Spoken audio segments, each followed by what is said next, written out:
Enjoy coming down here. We're here for the Dixie National Sale of Junior Champions. And joining us now is Mr. Ted Kendall, involved with the sale and a member of the committee. A well-known and long-time family involved in the farming and agriculture business is Mr. Kendall. Thanks for coming on, Ted. Yep, glad to be here. Yes, sir. It's a great so day. This is, you know, we were here last year. I don't remember the crowds being quite this big. This is impressive. This is an incredible crowd here today. You know, we're excited about the day. It's awesome, and for these kids to come out and show off and showcase their animals and the work that they've put into it, and of course vying for scholarships. It seems like it's a good way to get young folks excited about perhaps becoming future farmers.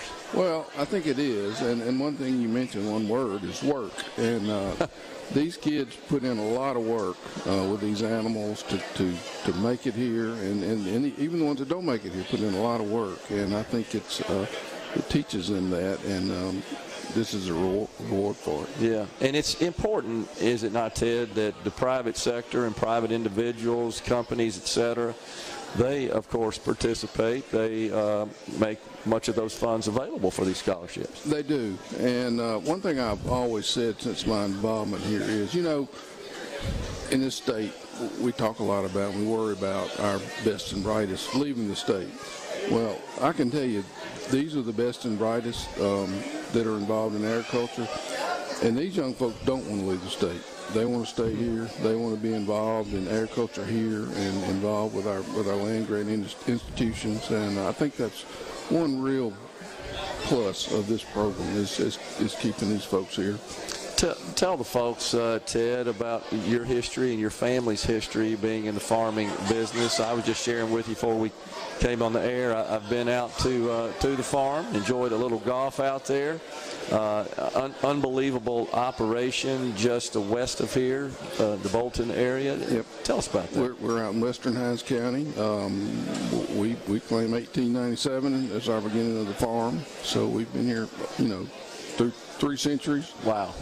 We raise beef cattle and row crops, operate a cotton gin, got a real neat general store out there. So, yeah, we've been here a long time and been involved in a lot of different things. And one thing I would say is, on my behalf and my father, who was involved in this program as well, this is one of the neater and better things that we get to do during the year. Yeah.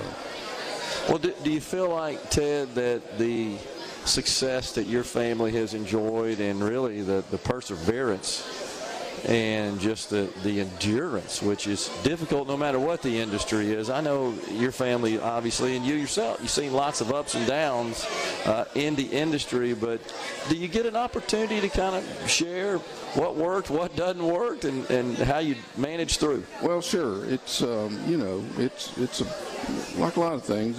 It's not always fun, but you mentioned perseverance, and that's what it takes. And a lot of what these young folks do, you know, this is not a 1 or 2 week deal for them. They're raising these animals all throughout the year, and you know, sometimes it's really hot, sometimes it's really cold, and it shows them that you've got to work to get to the end and get to this process. But isn't that true about anything worth having? I mean, you've certainly learned that, navigating all the treacherous waters of being in the agriculture industry. Yeah. It doesn't matter what the industry is.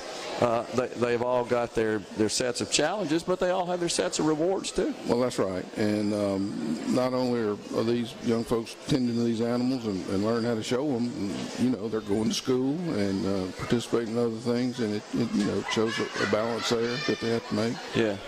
That is awesome. And so Mike was telling us earlier, Mike McCormick, that some of these folks, some of these youngsters that are showing their animals for sale, this may be their first time to ever do that. And they come from families that are not in the agriculture business. Yeah, I do. I think that was pointed out to us earlier today. We've got some first-time participants and what it means to them, and then they can pass it on to other folks that they know. That's incredible.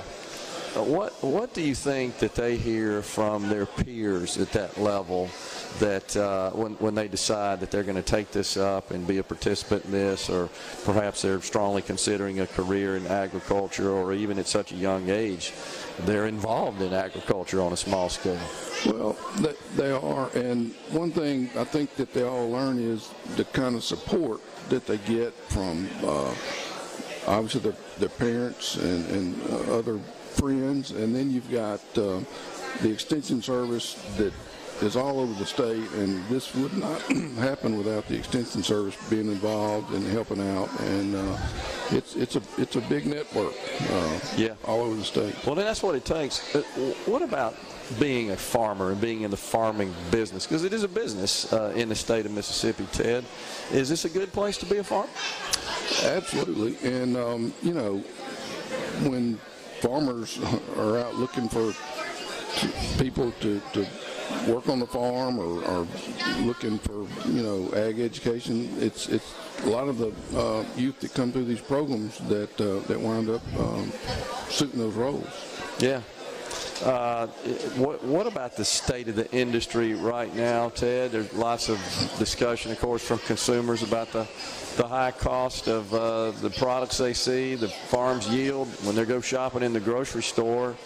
But it doesn't seem like a lot of that additional revenue and those increased costs are making their way down to the producers, the farmers themselves. Well, yeah, that's true. One thing that is making their way down to the farmers is increased input costs. So that sometimes also, we've had some good crop prices. The livestock sector's dragged a little bit, but the input costs, as you know, have really increased, and so that's a big concern. And normally the ag prices will fluctuate, but sometimes the income costs don't go back down. Well, it's a commodity, and it's unpredictable, and so it's kind of the ultimate market dynamics when you think about it, the way those commodities are bought and sold on the exchanges and so forth, and the farmers are to a great extent at those whims. Well, you're right. In a lot of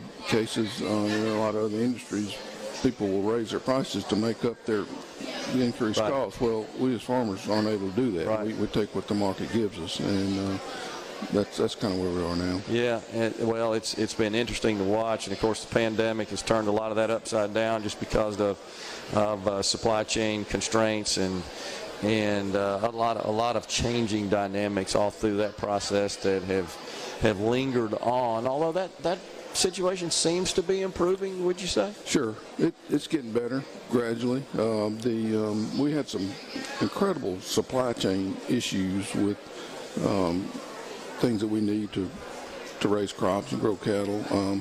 Those things are beginning to ease up some. Yeah. Coming in, looking at all the incredible equipment on display that the Ag Up folks have. We've got them coming on the program later. It's unbelievable how that stuff is improved. The machinery we use now, the technology involved is just incredible, and helps us be more productive, which we have to be. Right. But at the same time, those things are getting expensive as well. Well, the modern farmer really has to learn how to master a lot of that technology to fully utilize it. Absolutely, and that's one thing I'd say about these young people coming through this program.